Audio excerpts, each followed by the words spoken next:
வணக்கம் நண்பர்களே. UPSC civil services aspirants இதில் ஸ்பெசிஃபிக்காக ஐபிஎஸ்ஸை ஃபஸ்ட்டு ப்ரிஃபரன்ஸாக வச்சுருக்காங்க. அதாவது ஐபிஎஸ் ஆஃபீஸர் ஆக வேண்டும் அப்படின்ற லட்சியத்தை வச்சிருக்கக்கூடிய இளைஞர்கள் இவங்களோட ஒரு சில விஷயங்களை இந்த வீடியோ மூலமாக ஷேர் பண்ண விரும்புகிறேன்.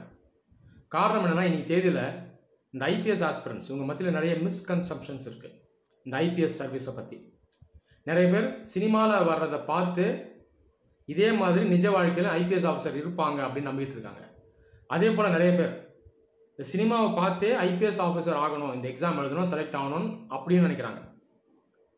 அதே போல் இந்த சினிமாவில் காட்டுற மாதிரி செலக்ட் ஆகிட்டோம்னா என்கவுண்டர்லாம் பண்ணலாம், எப்பெல்லாம் போர் அடிக்குதோ ஒரு கன்னை எடுத்துகிட்டு போய் 4 பேரை சுட்டுட்டு வந்துடலாம், அதை பார்த்து கேர்ள்ஸ் நம்மளை பார்த்து இம்ப்ரெஸ் ஆவாங்க, இப்படிலாம் கூட நினைக்கிறவங்க இருக்காங்க. சரி, இப்போ அந்த மாதிரி சினிமாவை பார்த்துட்டு ஐபிஎஸ் ஆஃபீஸர் ஆகணும்னு நினைக்கிறது சரியா தப்பா? அதே போல் இந்த நிஜ வாழ்க்கையில் இருக்க ஐபிஎஸ் ஆஃபீஸர்ஸ், சினிமாவில் வரக்கூடிய ஐபிஎஸ் ஆஃபீஸர்ஸ், இவங்களுக்குள்ளே இருக்க வித்தியாசம் என்ன? அந்த சினிமாவில் வர்றது நிஜமா? அப்படி இல்லைன்னா நிஜத்தில் ஐபிஎஸ் ஆஃபீஸருடைய வேலை என்ன, ரோல் என்ன? இதை தான் நம்ம இந்த வீடியோவில் டிஸ்கஸ் பண்ண போகிறோம். சரி, இப்போ இந்த ஐபிஎஸ் இந்தியன் போலீஸ் சர்வீஸ் இதை பற்றி ஆல்ரெடி உங்களுக்கு ஒரு நல்ல நாலேஜ் இருக்கும். கண்டிப்பாக நான் அதை மறுபடியும் சொல்ல வேண்டிய அவசியம் இல்லை. ஆனாலும் ப்ரீஃபாக நான் சொல்கிறேன். இந்த போலீஸ் அப்படின்ற டிபார்ட்மெண்ட் இந்தியாவில் எப்போ வந்துச்சுன்னா 1861 வந்துச்சு. பிரிட்டிஷ் தான் அதை கொண்டு வந்தாங்க.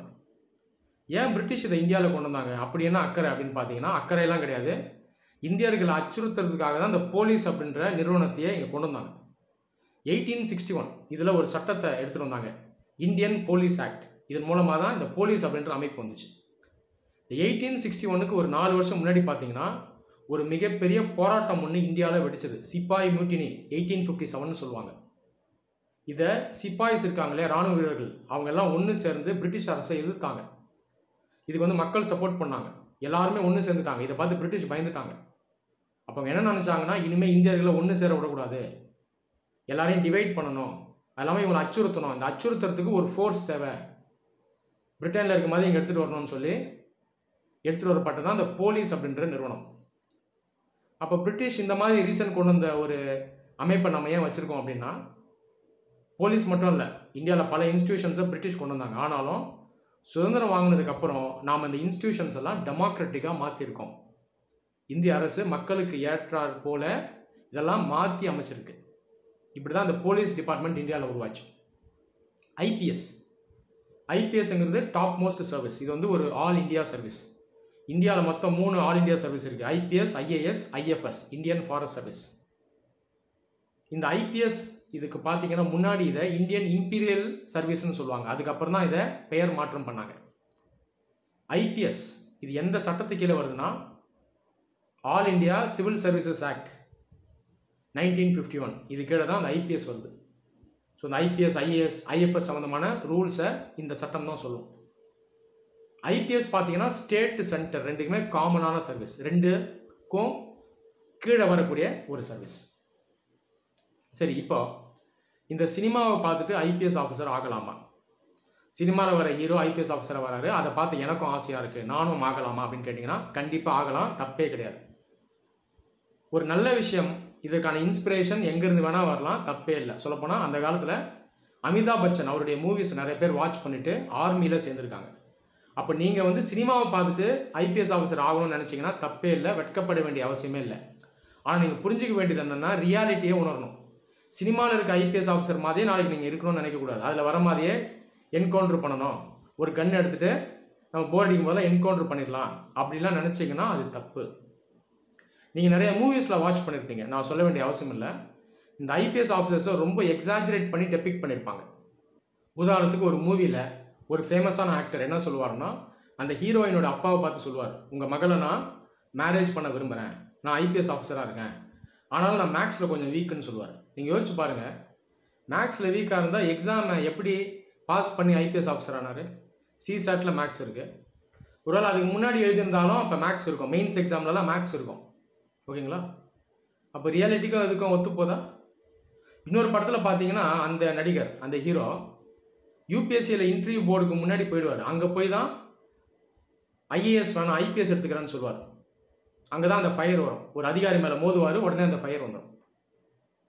இன்னொரு படத்தில் பார்த்தீங்கன்னா சொல்லப்போனால் நிறைய ஃபிலிம்ஸில் இந்த மாதிரி வரும். அந்த ஐபிஎஸ் அதிகாரிகள் படம் ஆரம்பித்து முடிகிற வரைக்கும் அவங்களுடைய ஃபேமிலி, கேர்ள் ஃப்ரெண்டு, ஒய்ஃப் இவங்கள பாதுகாக்கிறதுக்கே அந்த சர்வீஸ் போயிடும். அப்போ அவங்க சம்பளம் வாங்குறது எதுக்கு? எப்போ மக்களுக்காக வேலை செய்கிறது? இப்படிலாம் டிபெக்ட் பண்ணியிருப்பாங்க அந்த படத்தில்.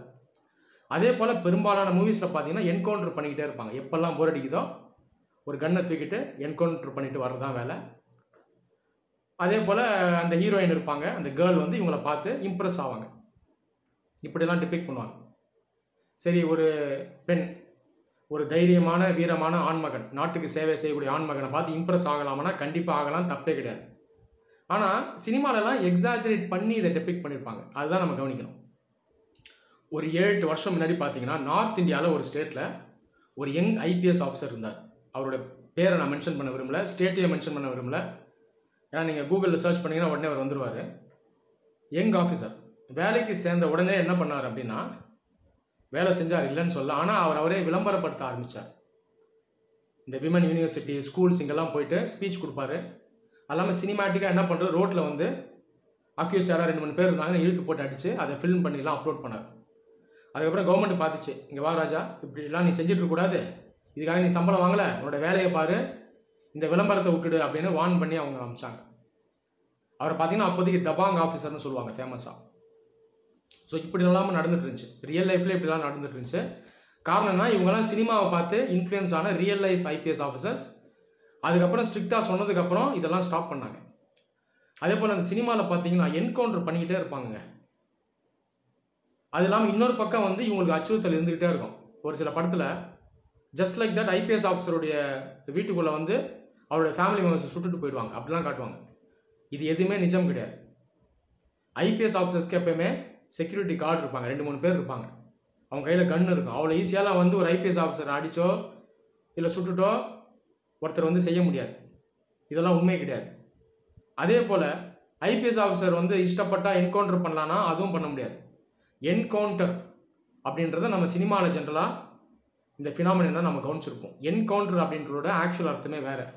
உண்மையாலேயே ஒரு கேங்குக்கும் இல்லை ஒரு அக்யூஸ்டுக்கும் போலீஸுக்கும் அந்த ஃபைட் நடக்கணும், அது பேர் தான் என்கவுண்டர். அங்கே வந்து ஃபயரை எக்ஸ்சேஞ்ச் பண்ணுவாங்க, அதுதான் என்கவுண்டர். ஆனால் ஜென்ரலாக நம்ம என்கவுண்டர்னு சொல்கிறது ஃபேக் என்கவுண்டர் தான் நம்ம வந்து சொல்கிறோம். மீடியாவில் தான் டிஸ்கஸ் பண்ணுறாங்க. ஃபேக் என்கவுண்டர் ஆக்சுவலாக எக்ஸ்ட்ரா ஜுடிஷியல் கில்லிங். ஒரு போலீஸ் அதிகாரிக்கு உயிர் எடுக்கக்கூடிய அதிகாரம் கிடையாது, இதை வந்து நீதிமன்றம் தான் பண்ணணும். ஆனாலும் ஒரு சில நேரங்களில் இவங்களாவே இதை செஞ்சுருவாங்க. இது இல்லீகல், இதை பண்ணக்கூடாது. அதனால் ஐபிஎஸ் ஆஃபீஸர் ஆகிட்டு நான் என்கவுண்டர்லாம் பண்ணுறேன் அப்படின்னு நினச்சிங்கன்னா மிகப்பெரிய ஆபத்தில் மாட்டிப்பீங்க. ஒரு சில ஐபிஎஸ் ஆஃபீஸர் வந்து ஜெயிலில் இருக்காங்க ஃபேக் என்கவுண்டர் பண்ணவங்க. அதனால் தயவு செஞ்சு என்கவுண்டர்லாம் பண்ணலாம், எப்போல்லாம் போர் அடிச்சுதோ கன்னை எடுத்துகிட்டு போய் என்கவுண்டர் பண்ணிட்டு வரலாம், ஜாலியாக இருக்கும் அப்படின்லாம் தயவு செஞ்சு நினச்சிடாதீங்க, மிகப்பெரிய ஆபத்தில் மாட்டிப்பீங்க.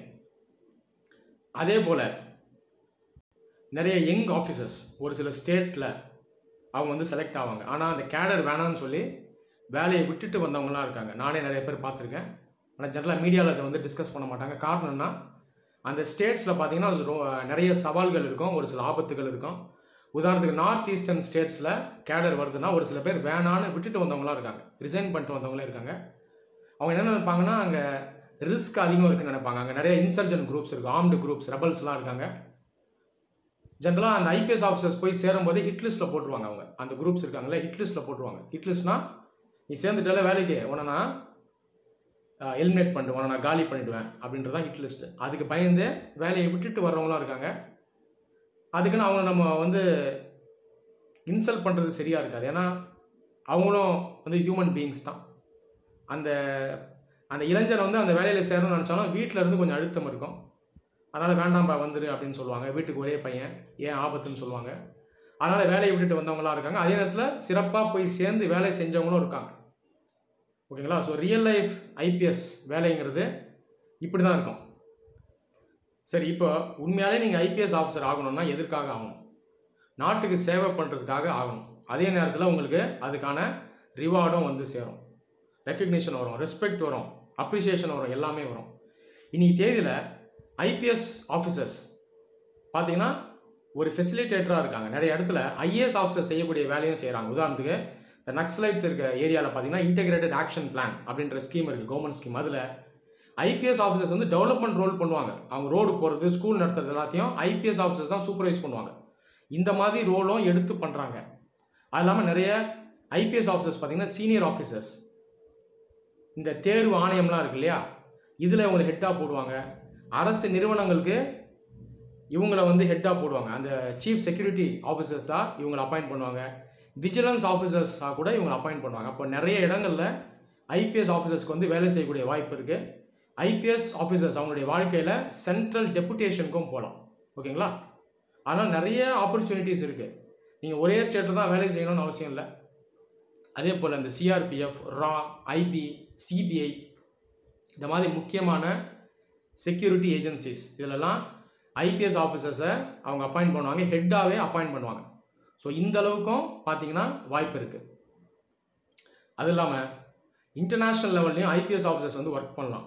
ஓகேங்களா? United nations peace keeping missions இருக்கும், அங்கெல்லாம் போய் கூட ஒர்க் பண்ணலாம். அப்போ இந்த அளவுக்கு வாய்ப்புகள் ஒரு ஐபிஎஸ் ஆஃபீஸர்ஸ்க்கு இருக்குது. நீங்கள் வந்து ஹையர் ஸ்டடீஸ் பண்ணோன்னா கூட கவர்மெண்ட் உங்களை சப்போர்ட் பண்ணோம், வெளிநாடு அனுப்பும். இந்த அளவுக்கு பார்த்தீங்கன்னா ஐபிஎஸ் ஆஃபீஸர்ஸ்க்கு சலுகைகள், வாய்ப்புகள் இந்தியாவில் இருக்குது. நிறைய பேர் என்ன நினைக்கிறாங்கன்னா ஹோம் கேடர் வந்துடணும்னு நினைக்கிறாங்க. இது தப்பு. ஹோம் கேடர் வந்தால் ஓகே, சந்தோஷம். இந்தியாங்கிறதே உங்களுடைய நாடாக பாருங்கள். எந்த ஸ்டேட்டு போனால் என்ன, எல்லா ஸ்டேட்டும் ஒன்று தான். ஓகேங்களா? அதனால் இனி தேதியில் குளோபலைஸ்டு வேர்ல்டில் தமிழ்நாட்டில் வேலை செஞ்சாருன்னா, மத்திய பிரதேசில் வேலை செஞ்சாருன்னா, இல்லை காஷ்மீரில் வேலை செஞ்சாருன்னா, சொல்லப்போனால் வெளியே வேலை செஞ்சிங்கன்னா தான் உங்களால் நிறைய அச்சீவ் பண்ண முடியும். அதுக்கு இங்கே அச்சீவ் பண்ண முடியாதான்னு அர்த்தம் இல்லை, அங்கே இன்னும் பெட்டராக அச்சீவ் பண்ணலாம்.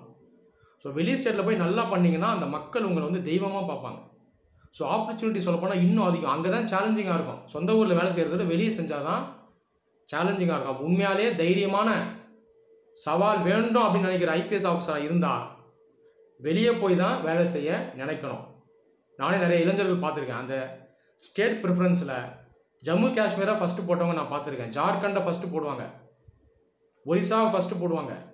அங்கெல்லாம் வந்து நக்சலைட்ஸ் இருக்காங்க, அதெல்லாம் ஃபஸ்ட் ப்ரிஃபரன்ஸாக போட்டு போகக்கூடிய தேசப்பற்று கொண்ட இளைஞர்கள் இருக்காங்க. அந்த மாதிரி நீங்களும் இருக்க பாருங்கள். சினிமாவை பார்த்து இன்ஸ்பயர் ஆகலாம், ஆனால் சினிமாவில் இருக்கிற மாதிரி ஐபிஎஸ் ஆஃபீஸர் ஆகணும் அப்படின்னு நினைக்காதீங்க. சரியான பாதையில் போகிறீங்க, உங்களுடைய லட்சியம் சரியாக இருந்தால் கண்டிப்பாக நீங்களும் ஜெயிச்சு ஒரு ஐபிஎஸ் ஆஃபீஸர் ஆகலாம். நன்றி.